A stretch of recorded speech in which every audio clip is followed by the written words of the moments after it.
Ensis, kembali lagi bersama kami di Pokaraya, podcast ceria bersama Raya. Tempat kita ngobrol santai, berbagi cerita, dan juga ngebahas berbagai hal menarik seputar kehidupan remaja. Bersama saya, Ranisa Rizkyana Putri yang akan menemani kalian di episode kali ini. Nah, Bro and Sis, keluarga itu sering banget nih menjadi tempat pertama bagi kita untuk belajar, bertumbuh, dan juga mendapatkan dukungan dalam menjalani kehidupan. Namun, tidak semua remaja memiliki pengalaman keluarga yang sama. Nah, karena itu, di episode kali ini kita akan ngobrol tentang rumah, perlindungan, dan masa depan remaja. Mungkin belakangan ini juga kita sering banget nih dengar atau sering muncul di media sosial dan jadi bahan diskusi di kalangan remaja, yaitu mengenai fatherless.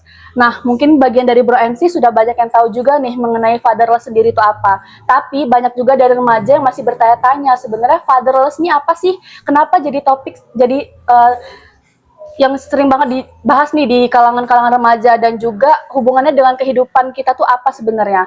Nah, rasa penasaran Bro MC ini akan kita kupas tuntas di episode kali ini. Tapi sebelum kita mulai lebih jauh mengenai fatherless, aku nggak sendirian, aku bareng dua narasumber yang luar biasa kerennya dari Duta Generasi Berencana Provinsi Lampung tahun 2025. Sebelum kita mulai ngobrol lebih jauh, mungkin Bro MC juga yang lagi dengar di rumah ini pada kepo, sebenarnya dua narasumber nih siapa yang ada di Pokaraya kali ini. Mungkin boleh banget dimulai dari kakak yang duduk di sebelah saya, boleh perkenalkan dirinya dan apa kesibukannya saat ini, nanti dilanjut dengan kakak yang di sebelahnya. Oke, terima kasih Kak Rani. Halo teman-teman, perkenalkan aku Mayang Bulan Kalista. Teman-teman bisa sapa aku Mayang atau Sayang, karena Sayang adalah sahabat Mayang. Dan untuk akhir-akhir ini aktivitasku tentu cukup padat ya teman-teman, dan alhamdulillahnya sih udah selesai UAS ya perkuliahan kita. Jadi agak senggang tapi ada kesibukan lainnya. Salah satunya adalah persiapan nih teman-teman. Aku dan Kak Rey menuju Adu Jaknas 2026. Seperti itu Kak. Oke, boleh dilanjut dengan kakak sebelahnya? Boleh banget dong. Halo teman-teman, kenalin nama aku Reinhard Almer Fabrizio. Kalian bisa manggil aku Reinhard atau Ray. Jadi sama kayak Kak Mayang, kami dari Duta Genre Provinsi Lampung tahun 2025. Dan kalau ngebahas soal kesibukan Kak Mayang dan Kak Rani, tentu kita bakal persiapan nih, lagi lari-lari, lagi kejar-kejaran menuju Adu Jaknas 2026. Tapi nih Kak Rani, kurang banget rasanya kalau ada aku, ada Kak Mayang, kita kenalan nggak pakai tagline. Kita boleh kenalan pakai tagline. Boleh banget nih. Boleh. Kita dipersilahkan. siap Kak Mayang ya. Sekali Kak Rey. 1, 2, 3. Ramai di sini. Aku Reinhard. Aku Maya. Bersama Ramai untuk Nusantara. Wah, keren. Berarti emang Kak Reinhard dan Kak Mayang nih udah klop banget ya kayaknya. Kayak udah nggak bisa dipisah nih. Nah, Kak Mayang kayak seneng banget nih bisa ngobrol dengan Kak Reinhard dan Kak Mayang. Tapi tanpa berlama-lama mungkin kita boleh masuk langsung ke obrolan kita ya. Gas aja langsung nih. Ini kalau dilihat sekarang kan julukannya nih Duta Generasi Berencana Provinsi Lampung tahun 2025. Tapi kalau aku boleh tanya nggak sih sama Kak Reinhard dan Kak Mayang, dilihat sekarang ini kan banyak banget nih Kak, isu yang lagi dihadapi sama remaja-remaja saat ini. Nah, menurut Kakak sendiri tuh kenapa sih topik soal keluarga dan tumbuh kembang remaja itu penting banget untuk diobrolin gitu? Oke, dimulai dari aku ya Kak. Oke, boleh. Nah, kalau misalnya ditanya kenapa sih kita sebagai remaja kok sering banget nih ngebahas tentang keluarga, ruang aman dan nyaman gitu ya. Dan bahkan tadi kakak juga sempat mention bahwasannya concern kita saat ini adalah menghadapi fenomena fatherless teman-teman.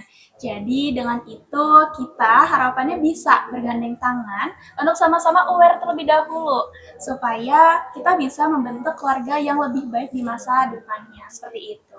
Kalau menurut Kak Ray gimana Kak? Kalau menurut aku, Kak Mayang dan Kak Rani ngebahas soal fenomena ini pas banget.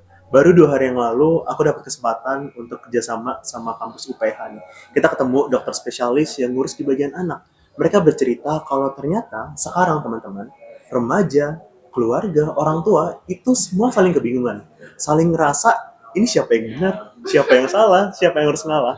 Itulah mengapa sebenarnya aku, kamu, dan orang tua, kita ini sama-sama baru pertama kali hidup, bener Kak Mayang? Betul sekali. Itulah mengapa kalau sekarang lagi ngerasa, aduh bingung banget nih buat jalanin hidup, it's okay, tenang aja, santai aja, dan di podcast kali ini kita bakal kupas semuanya. Betul banget Kak Reinhard dan Kak Mayang. Nah, kalau juga nih Kak, dilihat dari remaja zaman sekarang tuh gimana sih Kak kalau dari pandangan Kak Renat dan Kak Mayang, karena kan rasanya tantangannya tuh makin banyak ya, mulai dari mereka sekolah, kuliah, atau bahkan ada yang dari pertemanan sampai ke media sosial. Itu kalau tanggapan dari kakak itu gimana? Oke, kalau tadi Kak Mayang, sekarang gantian aku. Boleh Kak Mayang? Boleh Boleh sekali, banget Kak. dong. Jadi teman-teman ngebahas soal generasi ya zaman sekarang Gen Z. Kalau kita ngeliat orang tua kita, balik lagi ke zaman dulu, itu tujuannya jelas, harapannya jelas. Pengen jadi polisi, pengen jadi Yes. dokter, pengen jadi presiden.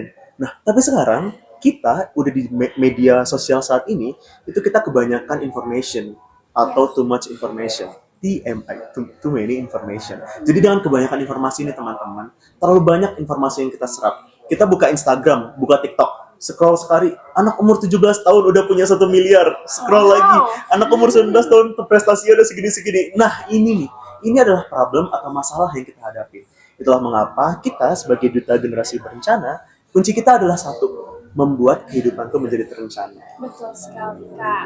Dan aku izin menambahkan juga ya teman-teman, kalau misalnya di fokus ranah generasi berencana sendiri, kita memiliki advokasi nih teman-teman, yaitu berupa ketahanan keluarga, di mana pilar-pilar yang udah disampaikan tadi berupa orang tua, anak, bahkan kakek nenek itu juga sangat berperan untuk menjaga ketahanan keluarga tersebut.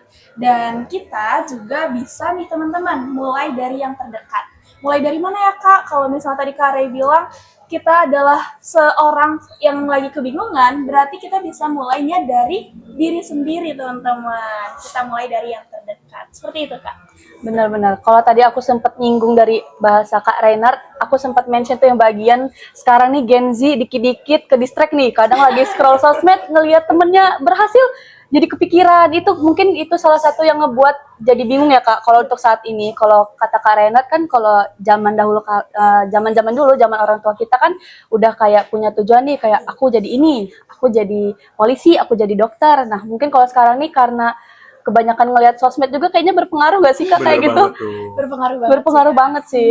Nah, kalau nyinggung mengenai dari Kak Mayang tadi, bahas dari orang tua, terus juga kakek nenek anak, itu kan juga masih di fase bingung ya Kak, karena sama-sama baru pertama kali hidup juga. Nah, aku mau nyinggung nih Kak, istilah dari yang mau kita bahas hari ini yaitu tentang fatherless.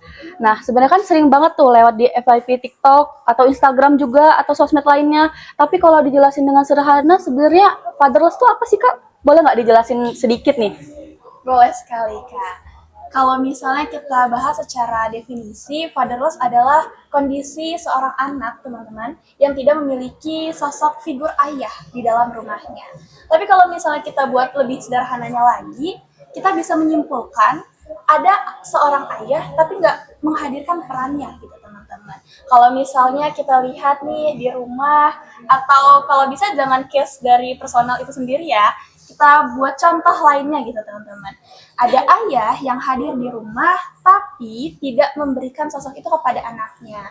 Itu yang menjadi concern kita nih Kak sebagai remaja, supaya kita bisa minimalisir angka dari fatherless di Indonesia seperti itu. Kalau dari Kak Ray gimana Kak? Ngebahas soal angka dari fatherless ini, teman-teman baru banget Yes. data dari angka fatherless di Indonesia tuh dinunjukin 1 dari 4 anak keluarga di Indonesia itu mengalami fatherless, yang artinya Kak 25%, lebih tepatnya 25,8%, dan itu bahaya banget. Nunjukin bahwa apa yang disebutkan Kak Mayan tadi mungkin benar, ayah itu tuh ada, ayahnya tuh hadir, mungkin ngasih uang atau hanya hadir, atau ternyata ayahnya tuh jauh lagi LDRan ya. Itu yang menyebabkan fenomena fatherless ini terjadi. Pas banget ngebahas soal fatherless nih Kak, karena semua yang terjadi di Indonesia, khususnya kita sebagai anak nih Kak, ayah itu sebagai role model, ayah itu sebagai pahlawan di hidup kita. Itulah mengapa kalau ada keluarga yang kehilangan seorang ayahnya, ngerasa kok ayah aku nggak berperan secara maksimal ya, kok ayah aku beda sama ayah orang lain ya, itu yang bikin problem sih pasti di kehidupan kita. Berarti secara garis besar fatherless ini bukan tentang nggak punya memiliki ayah ya Kak, cuman terkadang sosoknya ada, cuman perannya yang mungkin kurang di hidup kita. Nah, kan banyak juga tuh Kak yang mungkin berpikir kalau misalkan ada ayah tapi nggak punya perannya, terus juga kadang mereka bahkan mereka ada yang satu rumah tapi kayak merasa kosong nih, kayak nggak punya ayah, seperti itu mungkin ya Kak. Nah, kayak gitu tuh termasuk ke fatherless juga kan berarti ya? Betul, termasuk pada. Fatherless. Nah, tapi kalau misalkan topik yang mau kita bawain sekarang ini, sebenarnya kenapa sih pentingnya fatherless itu mau kita bahas dan dianggap kayak harus banget nih kita bahas, apalagi yang sempat disinggung sama Kak Renat bahwa persentase fatherless sekarang ini cukup tinggi nih. Kira-kira kenapa bisa penting tuh, Kak? Ngebahas fatherless tadi teman-teman. Bayangin, jadi di Indonesia kita tuh kenal dengan namanya 8 fungsi keluarga. Langsung dicari teman-teman, 8 fungsi keluarga isinya apa aja. Bayangin, dari 8 fungsi itu yang ngelakuin cuma satu peran, cuma ibu aja. Jadi ada fungsi agama, ada juga fungsi perlindungan. Bayangin fungsi agama dan ayah kita nggak ada. Bayangin fungsi perlindungan, ayah kita nggak ada. Itulah mengapa ngebahas soal fatherless ini menjadi penting banget. Karena teman-teman, fatherless untuk yang anak laki-laki, kita melihat ayah kita itu sebagai contoh, sebagai sosok, oh cara hidup sebagai laki-laki itu seperti ini. Tapi kalau anak perempuan melihat laki-laki atau melihat ayahnya, ternyata kalau aku mau nyari pasangan, aku harus nyari kayak ayahku ya. Ya. Nah, itulah mengapa sosok father, sosok ayah di hidup kita itu sangat penting Kak Maya. Iya, setuju sekali Kare. Dan menurut aku ya Kak Rani izin menambahkan juga bahwasannya kalau misalnya kita concern kepada isu remaja itu sendiri, fatherless ini sangat memberikan dampak yang sangat negatif untuk individu tersebut. Contohnya gini teman-teman, kita langsung pakai case-nya aja ya Kak. Kalau misalnya seorang remaja putri mengalami fenomena fatherless dan ada nih seseorang yang mendekatinya dan ngerasa mampu mengisi kekosongan tersebut. Maka lambat laun remaja putri itu bisa terbawa kepada hal-hal yang di luar kendalinya. Dan disinilah kalau misalnya ada peran ayah teman-teman, bayangin bisa menjadi filter, bisa membantu untuk menyaring hal-hal negatif itu sehingga kita sama-sama memegang prinsip lebih baik mencegah daripada mengobati. Seperti itu, Kak. Bener banget, karena kalau kata bahasa, sebenarnya bukan bahasa TikTok sih, kayaknya emang bener deh. Kalau cinta pertama anak perempuan tuh pasti ayahnya. Betul banget, Cuman Kak. kayaknya beberapa orang yang mengalami fatherless ini kan nggak ngerasa yang tadinya cinta pertamanya seorang ayahnya, karena ayahnya nggak memenuhi peran dia sebagai ayah. Jadi yang disenggol dengan Kama yang tadi, lambat laun mereka akan terbawa arus dan bakalan nyari sosok ayah di pasangannya, yang mungkin itu bisa ke ranah positif ataupun ranah negatif juga. Nah, biasanya nih Kak, orang-orang yang sering bikin seorang anak akhirnya ngalamin kondisi fatherless tuh karena apa sih Kak? Oke, aku ya Kak. Jadi kalau misalnya kita tanya penyebabnya Kak, apa sih penyebabnya? Pertama teman-teman sama-sama kita menyadari bahwasannya fenomena fatherless ini disebabkan oleh beberapa hal. Yang pertama akibat meninggal dunia. Jadi kalau misalnya teman-teman di luar sana mengalami kondisi tersebut, it's okay to say ya emang kondisinya yang nggak bisa dipungkiri lagi gitu ya teman-teman.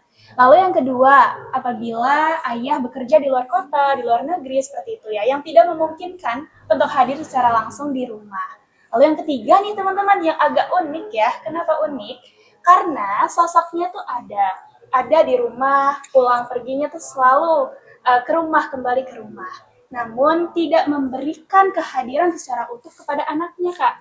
Jadi tetap ada di rumah ketemu secara langsung, tapi tidak memberikan sosoknya seperti itu. Kalau menurut Kak Ray gimana Kak? Kalau menurut aku sama banget kayak apa yang disampaikan sama Kamayang. Tapi Ya. menambahkan lagi teman-teman, seperti yang kita ketahui case nomor 3 nih Kamayang. Ya, Yang itu tadi dia. ayahnya ada, ayahnya pulang, tapi kok anak nggak ngerasa kalau beliau ini memberikan peran secara seutuhnya.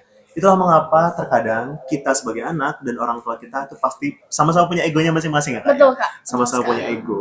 Orang tua punya egonya masing-masing dan anak juga punya egonya masing-masing. Disitulah mengapa kita sebagai anak kita harus sadar ada dua hal yang penting. Tadi di awal sudah aku spill.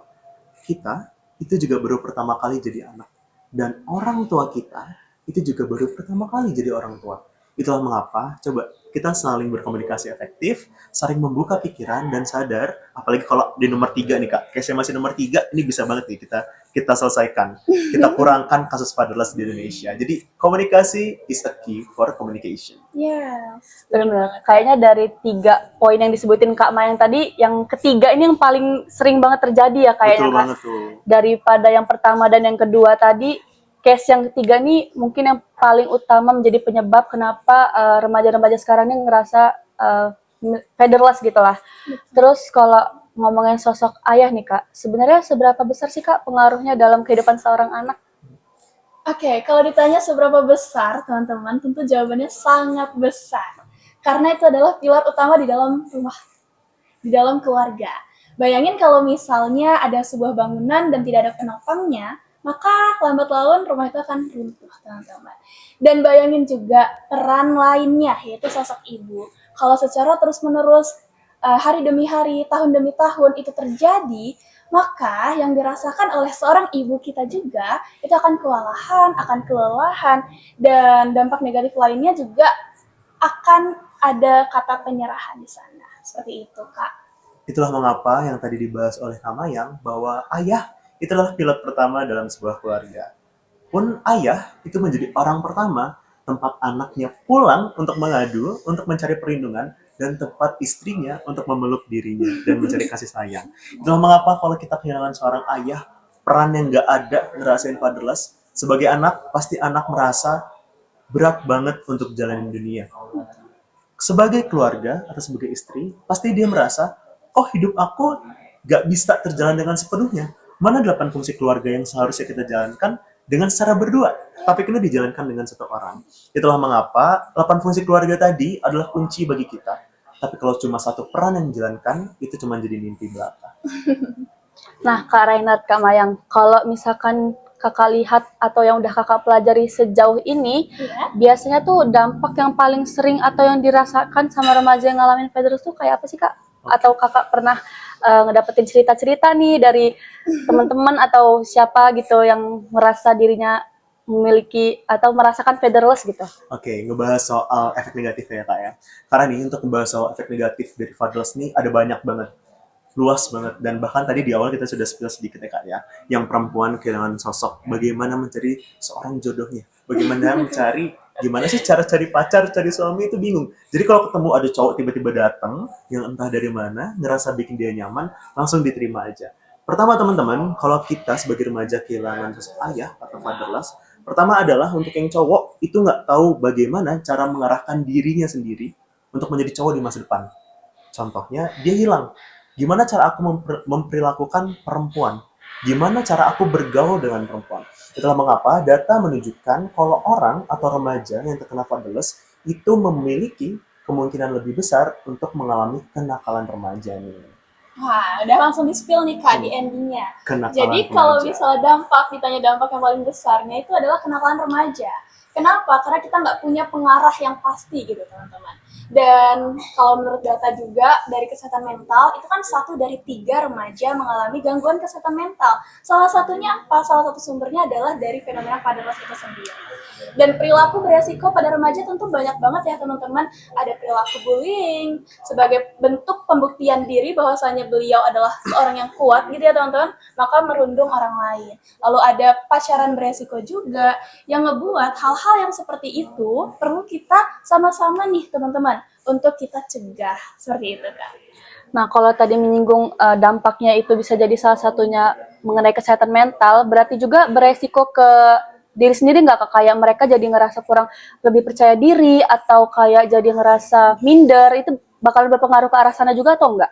Sangat berpengaruh ya Kak Re. Kurang banget ya? Sangat berpengaruh. Bahkan salah satu data yang menyebutkan, aku baru ngobrol sama psikolog waktu itu, Kak, kenapa banyak teman-teman kita di luar sana yang terindikasi penyimpangan orientasi seksual Yes. itu kebanyakan fatherless. Setelah aku berbicara dengan beliau, beliau menyampaikan, karena kalau kita sebagai anak laki-laki kehilangan sosok ayah yang ngajarin cara berperilaku kehidupan, yang ngajarin gimana memperlakukan wanita, gimana cara kita menjadi cowok. Nah, disitulah peran father ini sangat-sangat penting. Itulah mengapa saat father resmi jadi, saat father resmi mencapai angka 1 dari 4, ini bukan sebuah masalah yang kecil, teman-teman. Tapi 1 dari 4 ini bisa menghancurkan Indonesia emas nanti. Sinyal bahaya ya Kak Sinyal untuk kita bahaya. semua. Berpengaruh banget ya Kak, karena kalau misalkan semakin kalau diteruskan tanpa dicari tahu apa penyebabnya dan nggak di kayak kita nggak ngusahain untuk mengurangi adanya fatherless di Indonesia ataupun luar Indonesia, itu kayaknya kehidupan 2045 emas Bahaya nanti banget kayaknya nanti nggak ya. bisa Tercapai ya, tercapai Kak? kayaknya Betul. karena fatherless pun masih terus meningkat presentasinya. Nah, kalau misalkan dari itu kan tadi aku dari diri sendiri ya. Kalau pengaruh ke orang tersebut berteman atau juga ngebangun hubungan itu berpengaruh juga nggak sih Kak kondisi orang seperti itu? Berpengaruh nggak nih Kak Rey? Oke, kalau ngejawab berpengaruh atau enggak, baru banget Kak. Tadi aku spill sedikit penyimpangan orientasi seksual. Yes. Jadi, aku bakal kembali lagi untuk anak yang cowok-cowok. Jadi, misal kalau ada remaja cowok nih, Karani, dia kehilangan sosok ayahnya, fatherless. Nanti dia akan bergaul dengan lawan gendernya, ibunya, atau kakak perempuannya, atau bahkan dia ngerasa lebih nyaman untuk berteman dengan sesama wanita. Karena kita kehilangan sosok ayahnya, kita kehilangan teman atau role model sebagai pahlawannya. Itulah mengapa kebanyakan di luar sana, teman-teman yang mengalami fatherless untuk yang anak laki-laki, mereka akan ada indikasi untuk terjadinya penyimpangan orientasi seksual. Betul Kak. Dan kalau misalnya kita bahas ya teman-teman terkait penyimpangan orientasi seksual itu juga bisa nih muncul dari kehilangan sosok ayah. Dan tadi Kak Rey sudah menjelaskan dari POV yang satu, aku akan menjelaskan POV yang keduanya nih Kak. Kalau misalnya teman-teman laki-laki kehilangan sosok gimana sih emang jadi laki-laki yang baik gitu ya. Nah maka beliau juga bisa nih mencarinya pada sosok laki-laki yang sama juga teman-teman. Karena seperti yang kita ketahui bahkan di provinsi tercinta kita saja itu angka LGBTQ plus-nya itu sangat tinggi. Nah, dari sinilah ternyata teman-teman salah satu sumber utamanya dari adanya penyimpangan orientasi seksual tersebut. Karena mungkin mereka yang mengalami penyimpangan seksual tuh berawal dari mereka nggak tahu nih harus ke arah mana, Betul. harus ngelihat siapa jadi sosok untuk dia contoh. Jadi mereka ngerasa kayak ya udah deh jalanin aja nih. Jadi nyimpang tuh jadinya kan. Nah, kalau kita udah bahas tentang fatherless nih Kak. Aku mau bahas lagi nih mengenai peran ayah. Nah, semisal peran ayah itu nggak hadir secara maksimal di dalam suatu rumah nih. Kira-kira apa yang bisa dilakukan sama anggota keluarga lainnya supaya anak tuh jadi ngerasa tetap aman dan selalu didukung nih ke depannya karena sosok ayah tuh nggak ada dalam rumah tersebut. Oke. Kalau misalnya nih teman-teman, tadi case yang ketiga atau salah satu penyebab utamanya adalah yang ketiga. Ayah tetap pulang ke rumah, ayah tetap ada di rumah, namun belum memberikan sosoknya tersebut. Tentu tugas dari pilar-pilar lainnya adalah yang pertama tentunya mengingatkan.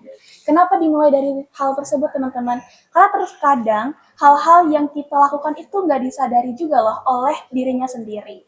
Jadi alangkah baiknya kita sebagai sesama untuk bisa saling mengingatkan teman-teman. Kalau dari Kare, menurut Kare gimana? Kalau tadi Kama yang ngejelasin dengan POV ketiga, aku bakal ngejelasin POV pertama yang kehilangan sosok ayah dari kematian. Ya. Tentu kalau kehilangan sosok ayah dari kematian, yang kita cari dan kita butuhkan adalah pengganti dari sosok ayah tersebut. Tapi gimana Kak cara gantinya? Kan aku maunya ayahku. Aku maunya ayahku yang sudah tiada saat ini. Yang dicari atau yang muncul adalah dari keluarga lainnya. Contoh dari kakak laki-lakinya atau dari adik laki-lakinya. Tidak menjamin atau tidak melihat siapa yang lebih muda atau siapa yang lebih tua. Tapi secara tidak langsung, dalam keluarga, jika satu peran hilang, peran ayah hilang, kami sangat mengharap, kalian di luar sana, kakak laki-laki atau adik laki-laki, siap untuk mengganti dan menjadi sosok ayah bagi keluarga tersebut. Wah, setuju banget nih Kak. Aku ada tambahan sedikit juga ya Kak. Dan gak hanya kakak atau adik laki-laki saja teman-teman, saudara kita seperti paman, kakek itu juga dapat memberikan sosok ayah tersebut. Dan kalau tadi kita udah bahas satu sama yang ketiga Kak, kayaknya gak adil kalau yang keduanya juga kita bahas. Nah, kita bahas yang kedua juga nih Kak Rey, biar sama-sama pengetahuannya gitu ya.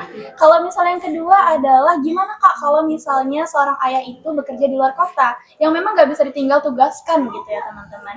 Jawabannya adalah kemajuan teknologi kita saat ini perlu kita optimalkan dengan baik teman-teman. Bisa melalui video call, bisa melalui telepon, yang selalu nih untuk seorang ayah menghubungi anaknya atau gak apa-apa banget kita sebagai anak menghubungi ayahnya duluan, seperti itu Kak. Dan ini pas banget Kamayang ngebahas yang kedua tadi, yang kata Kamayang soal digitalisasi. Yes. Kakakku sekarang udah ada di Jakarta, ayah dan ibu itu ada di Lampung di sini. Aku sengaja nih Kamayang ngomong sama kakak, Kak, tiap malam abis pulang kerja video call sama mama papa buat ngobrol sama keluarga. Dan ternyata sesimpel kita ngobrol 5 menit, 10 menit. Kalau satu hari kakakku nggak nelpon, itu keluargaku malah nyariin. Kakak udah makan apa ya? Hari ini ngapain ya? Itu nunjukin teman-teman. Ternyata hal sesimpel cuma kita video call atau teleponan itu bisa mempererat hubungan keluarga. Wow, keren Bener sekali. banget sih Kak. Karena kadang 5 menit aja pun itu sangat berarti sih Kak. Apalagi untuk saat ini kan banyak anak itu merantau jauh untuk mengejar cita-citanya. Jadi semua itu tuh sebenarnya nggak mengurangi rasa kasih sayang karena udah ada teknologi kan. Jadi sebisa mungkin harus tetap ngabarin walaupun cuman sekedar aku lagi di sini loh, aku udah makan, aku segala macam. Itu kadang membuat rasa sayang tuh terus menambah. Jadi nggak ngerasa sendirian gitu. Nah, kalau tadi kan menyinggung mengenai keluarga, tapi kalau menurut Kak Renat dan Kak Mayang, selain keluarga tuh kira-kira siapa sih yang bisa jadi tempat untuk bersandar buat remaja kalau mereka tuh lagi ngadepin kondisi kayak gini? Wah, Kak Ray punya jawaban spesial nih Kak. Gimana Kak? Pas banget, tempat bersandar untuk Selain selain keluarga. keluarga. Tadi aku udah ngomong ya, kalau ternyata sosok ayah itu nggak hanya ada di ayah kita yang misalnya udah nggak ada, tapi selain keluarga, kita bisa ketemu di teman kita, sahabat kita, ataupun mentor kita. Orang-orang yang kita anggap kita merasa dekat. Tapi kok mereka bergerak bukan hanya sebagai teman, tapi mereka memberikan bimbingan, mereka memberikan bantuan, mereka bergerak layaknya seorang ayah di hidup kita. Wah, aku mau bercerita sedikit juga ya teman-teman. Kemarin ada temanku yang bercerita bahwasannya qadarullah sudah tidak memiliki seorang ayah. Dan qadarullah baiknya juga teman-teman bahwasannya ia mendapatkan pengganti sosok figur itu dari seorang dosen atau dosennya di perkuliahannya. Nah, dari sanalah dia memiliki semangat baru untuk melanjutkan kehidupan yang rumit ini melalui arahan dan juga bimbingan dari dosen tersebut. Dan ternyata nggak melulu hanya tentang keluarga yang bisa mengisi ruang tersebut ya, tapi juga sosok-sosok individu yang dititipkan Tuhan untuk mendampingi perjalanan kita seperti itu Kak. Karena aku selalu percaya juga teman-teman, nggak akan diberikan kesulitan kalau misalnya tidak dibersamai oleh kemudahan itu sendiri. Seperti itu Kak Rani. Bener banget sih Kak. Kadang ya itu tadi ya Kak, keluarga itu nggak melulu mengenai isi yang ada di rumah. Bisa jadi keluarga itu dari teman, kerabat, atau yang tadi disampaikan sama Kak Mayang dari dosen yang sekarang malah justru ngebuat semangat dari diri temen Kak Mayang sendiri buat terus ngejar cita-citanya kan. Nah, kalau dari Kak Mayang sama Kak Rainat nih, menurut Kakak, rumah yang nyaman buat remaja itu seperti apa sih Kak? Boleh nggak dikasih cerita ke Bro and Sis yang ada di rumah? Gimana Kak Ray? Ngebahas soal gimana sih contoh rumah aman dan nyaman. Yang pertama adalah menurut aku harus menerapkan 8 fungsi keluarga tadi. Dari tadi aku udah bahas 8 fungsi keluarga, 8 fungsi keluarga. Jadi buat teman-teman Podkaraya, dicari ya langsung 8 fungsi keluarga. Jadi teman-teman, saat keluarga sudah menerapkan 8 fungsi yang tadi, mereka nunjukin gimana caranya keluarga memberikan perlindungan, agama, cinta, kasih sayang, pendidikan, dan masih banyak lagi. Ini nunjukin gimana sesimpel kita cuma pulang terus diucapin, makan apa deh tadi? Kita mau berangkat sekolah atau kuliah, ditanya, dasinya ketinggalan. Sesimpel hal-hal mengingat kecil itu udah nunjukin bagaimana keluarga itu menjadi teman bagi kita. Wah, menarik sekali Kak. Kalau menurut aku definisi rumah adalah tempat kita pulang. Tidak hanya berbentuk bangunan, tapi adalah tentang individu-individu yang ada di dalamnya. Dan kalau misalnya kita membahas rumah lebih dalam, ada baiknya kita menjadikan hal tersebut adalah ruang yang aman dan nyaman. Kenapa? Karena kalau misalnya kita tidak mendapatkan hal tersebut, bisa dipertanyakan teman-teman, apakah itu layak disebut rumah atau tidak? Seperti itu Kak Rani. Bener banget sih Kak, apalagi yang disampaikan Kak Rainer tadi, sekedar pertanyaan simple, pertanyaan yang mungkin menurut orang lain tuh kayak, ya udah sih pertanyaan biasa, padahal menurut kita yang ngerasa kayak, ini nih salah satu bentuk sayang, karena kayak sesimpel pertanyaan itu tuh ngebuat kayak, oh ternyata aku diperhatiin loh, oh ternyata ada hal-hal kecil yang menurut aku nggak penting itu ternyata menurut orang tua aku tuh sangat penting kayak gitu. Nah, terus dari awal aku sempat dengar Kak Reinhard, Kak Mayang selalu mention bagian komunikasi. Nah, sering banget kita dengar kalau komunikasi itu sebagai kunci. Menurut Kak Mayang dan Kak Reinhard, seberapa penting sebenarnya komunikasi dalam keluarga itu sendiri?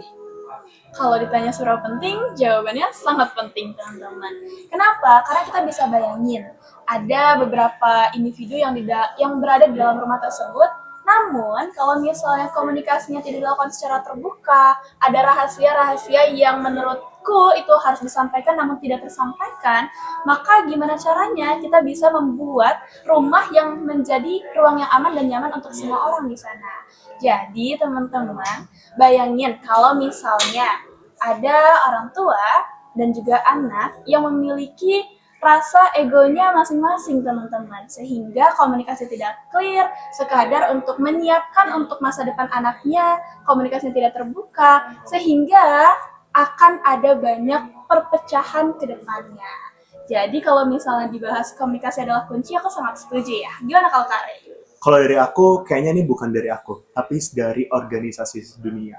Ada namanya 10 point life skill, teman-teman. Dan salah satunya adalah komunikasi efektif. Sepenting itu komunikasi efektif untuk hidup kita. Sepenting itu bagaimana ternyata saat kita berkomunikasi, kita tuh nunjukin bagaimana hidup itu bisa berjalan. Bagaimana hal sesimpel yang Karen sampaikan tadi, udah makan belum, dasinya rapi atau enggak, udah pakai parfum atau belum, itu nunjukin seberapa penting komunikasi itu bisa terjalin. Jadi mungkin cukup sekian segitu, Kak. Berarti benar-benar penting banget ya Kak komunikasi itu untuk di dalam suatu keluarga.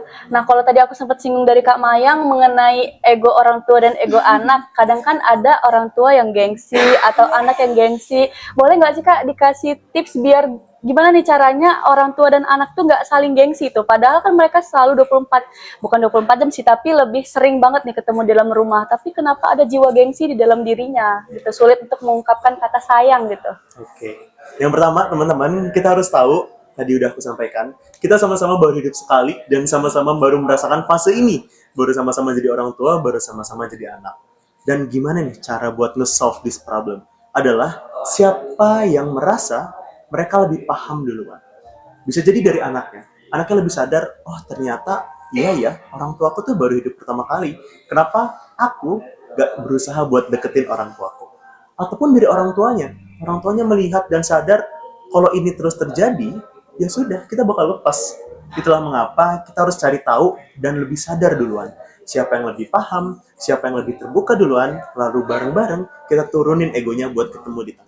Wah, menarik sekali nih Kak Rey. Tapi kalau misalnya dari POV aku, kita bisa sama-sama merimain nih dari adanya modul membantu remaja berkembang. Bahwasanya ada 3M. Apa aja ini Kak, 3M? Yang pertama adalah memahami. Kita harus memulainya dengan memahami perasaan kita terlebih dahulu nih teman-teman. Sebelum kita bisa untuk meregulasikan ego kita menjadi lebih rendah. Lalu yang kedua apa Kak? Yang kedua adalah menerima teman-teman. Menerima perasaan yang ada, menerima segala keputusan-keputusan yang sudah terjadi. Dan pada endingnya kita harus 3M yang terakhir yaitu mengungkapkan. Kita sama-sama tahu kalau komunikasi adalah kunci. Maka tips and triknya adalah belajar teman-teman. Belajar untuk mengungkapkan segala halnya dengan komunikasi terbuka. Seperti itu Kak Rani. Karena kalau menurut aku ya Kak, kayaknya lebih karena kan banyak remaja itu lebih berpikirnya malu buat ngungkapin rasa sayang ke orang tua itu kayaknya relate gak sih Kak? Relate sih. sekali. Nah jadi kayaknya lebih baik bukan gimana ya Kak, kalau malu terus dipendem, kalau malu terus dikedepankan, takutnya nanti di kemudian hari malah menyesal karena telat untuk mengungkapkan kata sayang ke orang tua. Itu kayaknya nggak bisa ya Kak diteruskan. Nah, kalau misalkan ada remaja yang berpikir nih Kak, karena kondisi keluarga mereka yang seperti itu, yang ngerasa dia mengalami fatherless atau lainnya, terus jadi berpikir kayak, aduh karena keluarga aku seperti ini, kayaknya masa depan aku pasti susah nih, pasti masa depan aku jelek nih, hancur atau semacamnya. Nah, menurut Kak Rainat dan Kak Mayang sendiri, gimana sih ngelihat pemikiran remaja-remaja yang seperti itu? Oke, kalau misalnya menurutku, it's okay teman-teman, gak apa-apa. Kalau misalnya teman-teman merasa overthinking akan masa depan, artinya teman-teman juga sempat untuk memikirkan perjalanan teman-teman. Dan kalau misalnya hal tersebut terjadi secara terus-menerus, terjadi ke arah yang negatif, tentu kita harus mulai membiasakan diri supaya bisa manifesting. Hal-hal baik ke depannya itu akan terjadi juga teman-teman. Seperti itu. Kalau Kak Ray gimana Kak? It's okay to not be okay.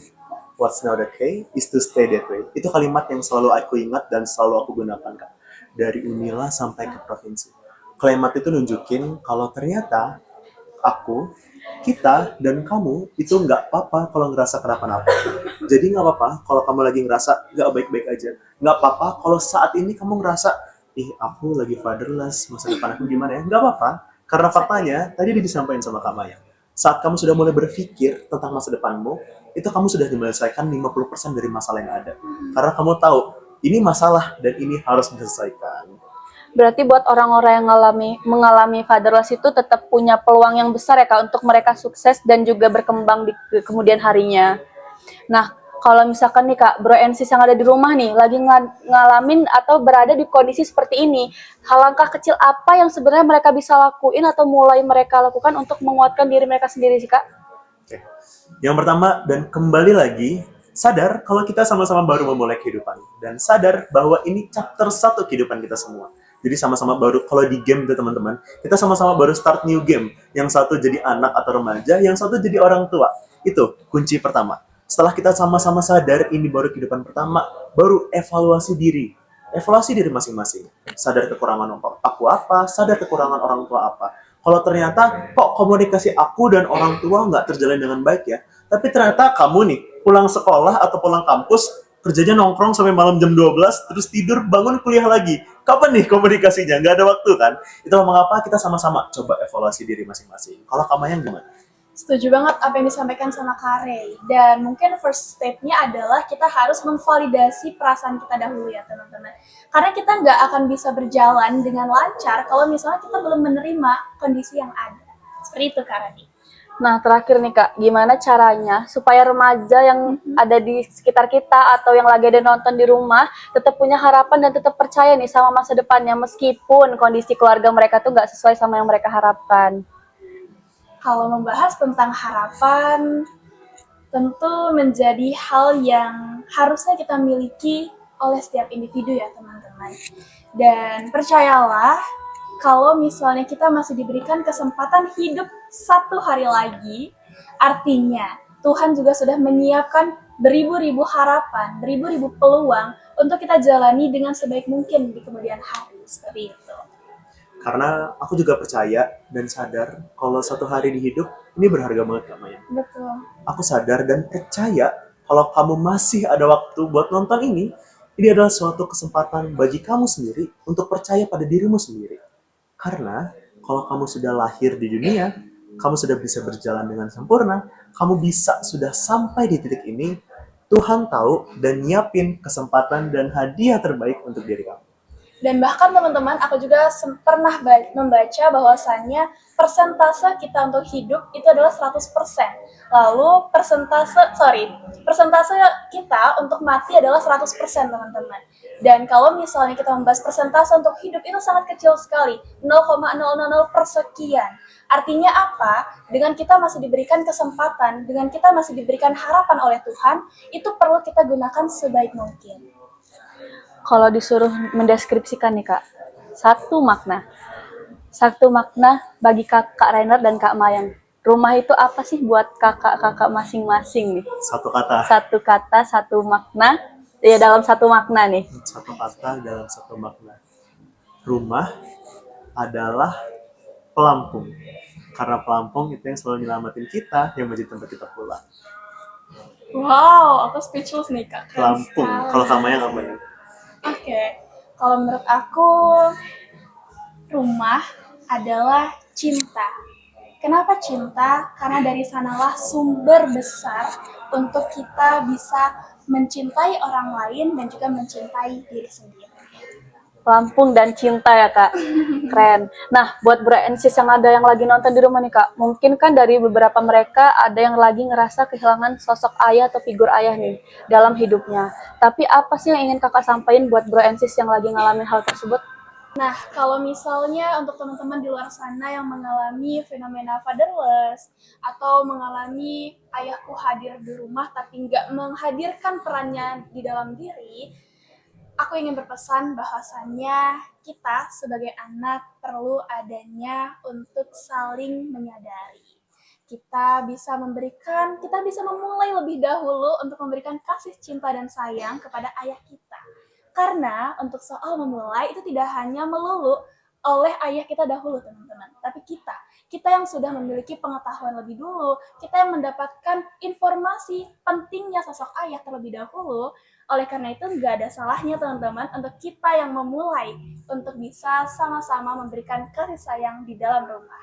Kalau dari aku, coba jadikan pengalaman kamu yang ngerasain kok aku fatherless. Coba jadikan pengalaman kamu itu menjadi sebuah cita-cita. Cita-cita di masa depan nanti yang kamu menjadi sosok ayah yang menciptakan keluarga anti fatherless. Cukup sekian dari aku. Kalau boleh titip pesan nih buat khususnya untuk para ayah yang mungkin sedang nonton atau mendengarkan podcast ini, kira-kira apa yang pengen disampaikan sama Kak Rainer dan Kak Mayang nih? Oke, kalau misalnya saat ini ayah-ayah hebat di Indonesia sedang menonton di Pokaraya, aku ingin mengucapkan terima kasih banyak ayah karena sudah memberikan sosokmu kepada anakmu di rumah.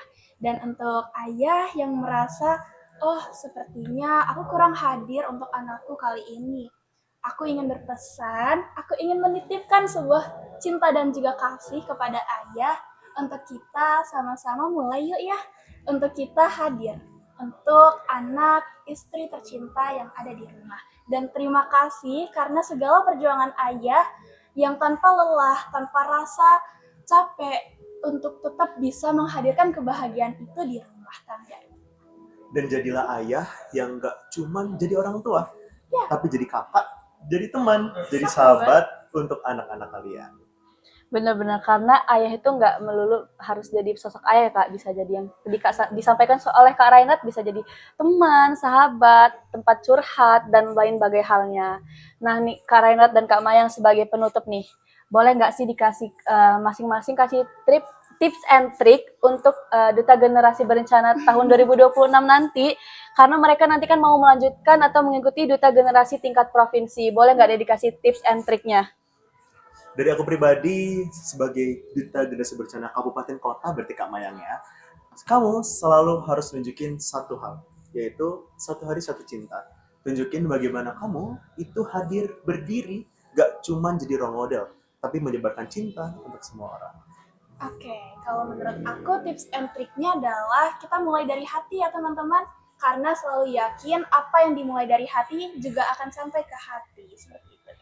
Oke, udah banyak banget nih Kak yang kita bahas, dari mulai makna fatherless, makna bentuk rumah, dan juga tips and trick untuk teman-teman Duta Generasi ataupun bro and sis yang ada di rumah.